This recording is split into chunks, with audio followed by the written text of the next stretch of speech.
For your generation, you should be practical and just choose from what works. You don't have to worry about whether it neatly fits into socialist theory or capitalist theory. You should just decide what works. For as long as I have been on this planet, there has always been a battle between two very distinct economic, social, military, and political factions. Communism versus capitalism. And the difference between the two could not be more Grand Canyon-esque, because there remain several generations hearing our voices at this moment who are always told, capitalism good, communism bad.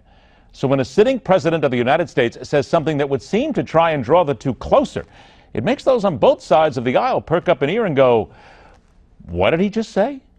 This is where we begin the Friday version of the show segment that brings about intelligent discourse from both sides, a novel concept in TV, one we are proud of. Left side, veteran Democratic strategist, speechwriter, and consultant at Catamount Strategies, LLC, Christian Hanley. Right side, veteran Republican strategist and professor at Georgetown University, Bradley Blakeman. Gentlemen, thanks for joining us. And Christian, I'm going to go ahead and begin with you. I don't think I need to say much more than what I said at the beginning here. Capitalism, communism, just choose what works. He may be saying that this is what the government is in your country at this time, but what does it say for a president to really sort of downplay communism like that? That's not a smart thing to do.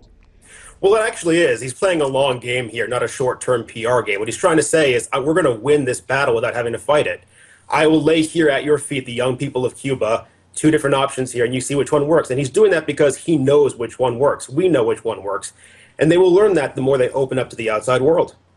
So, Brad, I'm going to go ahead and say Christian has got a point there, that maybe he is playing the long game. Your take?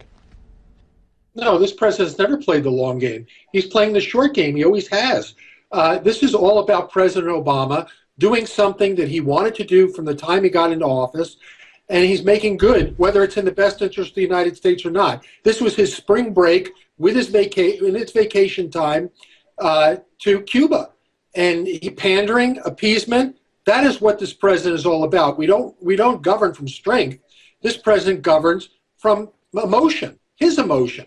But to think that a president of the United States would even consider that communism is equatable to democracy and to free markets is crazy talk. So, Christian, let me just bring this back here, because the words pandering and appeasement are two absolutely that critics on the right side will use to talk about this, though. Don't you believe the president could have done it a little bit smarter? Because this will be seen as just that. They want him to be strong. This is not seen as a strong statement by the right. Well, he's making the distinction here between strong and smart. And at this point, he frankly couldn't care less about optics in the U.S. because he knows after almost 8 years now, there's nothing he can do that the right will approve of. And frankly, he doesn't care. He's almost out of office. So he's playing the long game here. I stick to that point. He is playing the long game. And he knows that when presented with the options of either communism and closed-mindedness or capitalism and free markets, he knows what people will choose once they have the choice. All right, now you use the word optics in there, and I'm going to bring optics into play right now, Brad, because this comes down to doing the tango. The president being photographed, being videotaped, Brad, tangoing the night away after 31 people had died in one of the worst terror attacks in recent memory here. This, as optics, has to be one of the least intelligent things. Matter of fact, here's a quote. The advanced person who let him do the tango, that person ought to be looking for work. Would you not agree?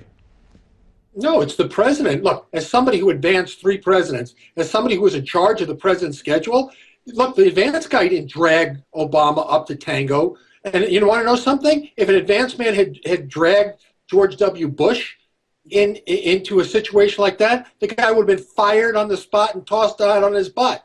The fact of the matter is, you talk about optics. How about the picture of Che Guevara in the background of a U.S. president, a murderer? Yeah, the picture you're talking about was actually taken in Cuba. It was a group picture. Yeah. I mean, to think that the President of the United States would allow himself to be photographed and used in this manner, the White House knew exactly what the backdrop was, and if they didn't want it to occur, it wouldn't have. But the fact that the president let it occur is shameful on him and quite frankly, inexcusable. Christian, you have to agree on this point. Whether or not the president should have left Cuba, should have left Argentina, still, you have 2 Americans that are now confirmed dead in the attacks in Brussels. We have a top ISIS leader killed in an airstrike. We have the ratcheting up of what goes on in Europe right now that affects America. Honestly, Christian, wouldn't it have been a lot smarter of the president to play this a little bit smarter and not look so cavalier? It looks like he doesn't give a damn. Well, frankly, that's correct. That's the way it looks. I think the optics here are terrible, and there's no talking out of that. I think that his intention certainly was to show that terrorism will not scare him, will not change his schedule. His idea, I get his intention, it was to seem as though terrorism could not derail the United States president, and that was his intention. But the optics here are terrible. And, again, he's not running for re-election. He could care less about what the right thinks back at home. But frankly, I'm concerned about what our European allies would think about this lack of reaction, if you will, to what's going on in Brussels.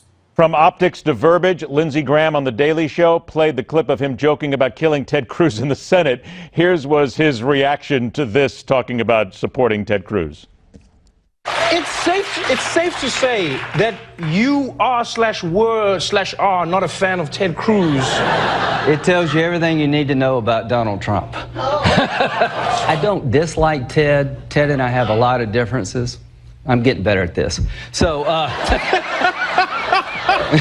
okay, not fully crazy. Yeah, that's a tick. What else is a tick for him? What turns you on about Cruz? That he's not Trump.